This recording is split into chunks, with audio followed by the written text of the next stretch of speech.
be black in society where the odds ain't in favor and we still facing equality. But it's cool cause my homies are like the realest. Ride with me on this path that was breaking out in America. I could be anything I really want to if my mind to it. And that it is. We gotta prove that we can fly to show our kids that it exists. And if they try to hold us back, we break the chains and reinvest. We put our money in our jobs and in our banks and in our hands. I'm proud of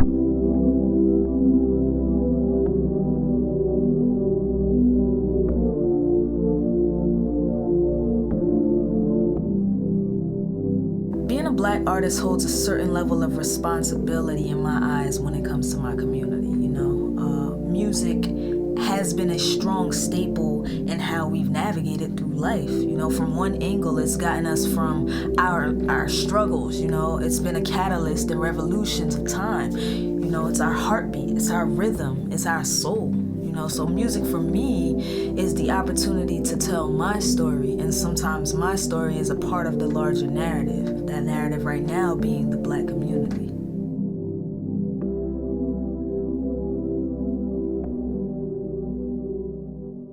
I'm an entrepreneur. I've been an entrepreneur for the past 2 years with the focus on film and music.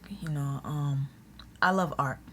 I believe that artists have the unique ability of controlling both the mental and emotional environment around them. So when I wrote Proud Black Soul, it was an emotional journey that I was going through, but I know it was something that others were going through as well. I know that in that song, I was creating a vision, and it was a vision of unity. And so when thinking about the actual visual for it, I didn't just see music video. I thought to myself, what am I trying to accomplish here? What is the ROI that I'm giving back to my community, And that's when it came to me. So check this out. I'm looking for 5 Black-owned businesses that are doing something for their community in a major way. All right, so my name is Queena Bergen. I am a full-time creative entrepreneur, and I wake up every day and get to do what I love. My name is Deacon Davis. I live in Paterson, and this is Green Acre Community Garden, where we feed the neighborhood. Hi, my name is Anthony Diaz. I'm co-founder of the Newark Water Coalition. We're an organization that fights the lead water crisis in the city of Newark. Yeah, so Quentin Jordan, Coach Q, owner of All Day Fitness in Denellen, New Jersey. Been in business for about 6 years. Okay. Been training for about 12 years. Well, my name is Kent King, formerly DJ Dark Kent. I still go by DJ Dark Kent. Okay. Companies that I own, I guess, the most popular one that I own is Loft 9. And the newest one that I have is Leverage Luxury.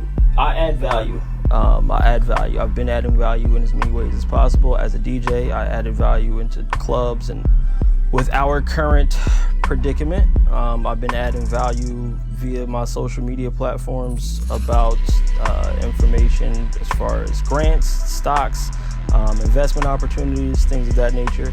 And yeah, that's pretty much it in a nutshell. I feel like when you realize there's no limits to what you can do is when you can best help other people.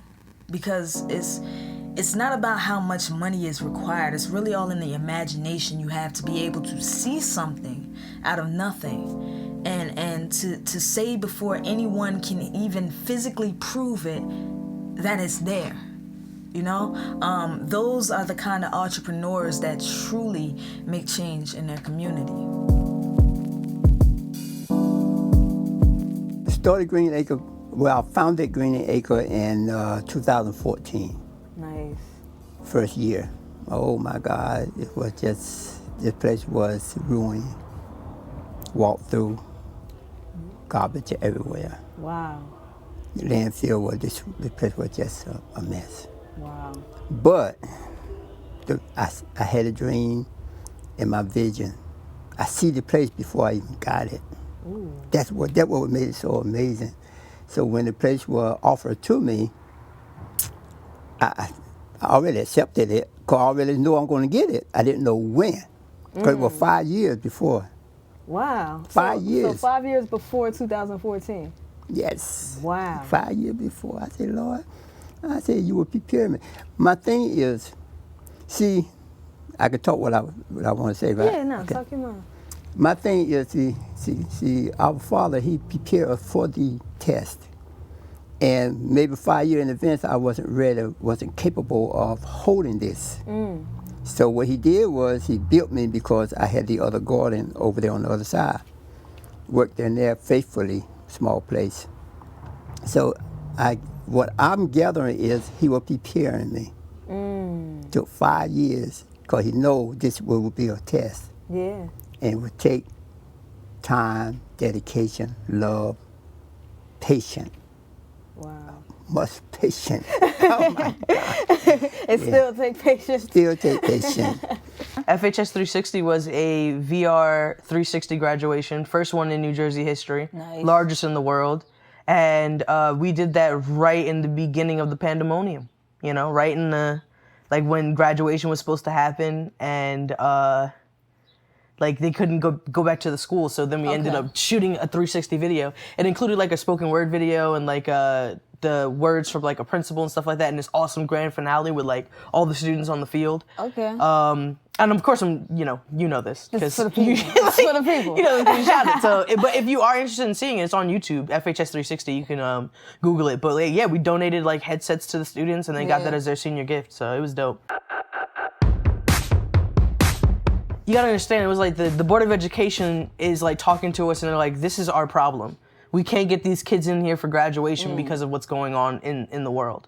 And then our minds are saying like, okay, great. So we're gonna bring them as close as we can to that experience by using this like new cutting edge technology to put them together and like, you know what I'm saying? Yeah. Like that's like, to do that is what makes us unique. Like we're not like, oh yeah, we don't take the cookie cutter response. Yeah. So I've always wanted to give back. I went to Winston-Salem State University down in North Carolina, Nice. small black college, and I've always wanted to do something. I grew up in Newark, New Jersey, and in Irvington, New Jersey, and going down there was definitely an eye-opener for me. My mother tried to put me in better schools while I was here, but going to a historically black college and having those experiences and seeing people that look like me who are affluent and teachers and different professions, I realized that like our community needs this, you know what I mean? So I created a scholarship to kind of just give back to kids that wanted to go to HBCUs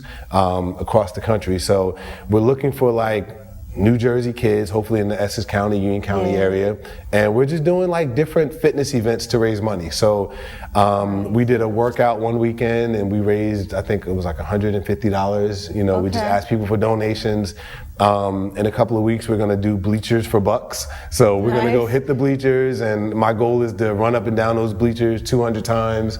I'm gonna try to raise around $300. So ideally, I would like to raise around $1,500 to $2,000, and then we'll be giving that to a kid that either currently attends or wants to attend.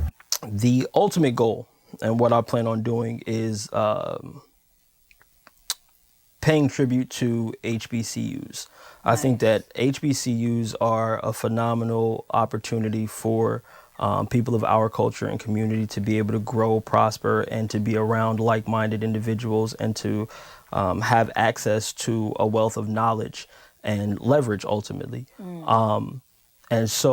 But what I think that we're missing right now is the community aspect of that and the ability for everyone to be able to be a part of that without having to go to an HBCU.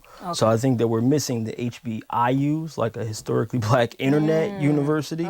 And so that's what I'm trying to develop, as a community-based platform in which we will be speaking about all the knowledge that I have, every hack that I can possibly give out, but not just me. I'll be able to license other people's knowledge and content that they create and put it all in one concise place like a university. So the pandemic ultimately geared me and my desire to do that.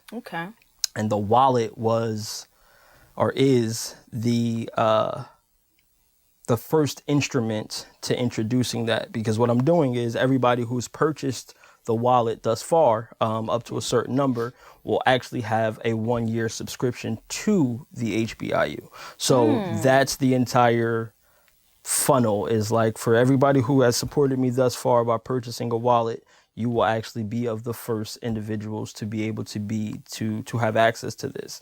And so it's a win-win situation, right? Because I need people to be on there to be my test dummies. I don't want to call them that, but you know what I'm saying? I need people to actually be on there to tell me what's right, what's good, what they do like, what they don't like, give me some feedback, because I can spit out a bunch of knowledge and then be like, yo, this is great. And then they be like, yeah, but I don't like how it's broken down, or I don't like the color scheme, or I don't like, so I need that, right? And I know that I needed those people to be close to me in order to give me feedback, because if you become a part of a platform, right, it's very rare that you're gonna, you know, go and be like, you know what, this is how you could have done this better. Like, people will always have that, but they won't always voice that because they don't feel as close to the, you know, the individual.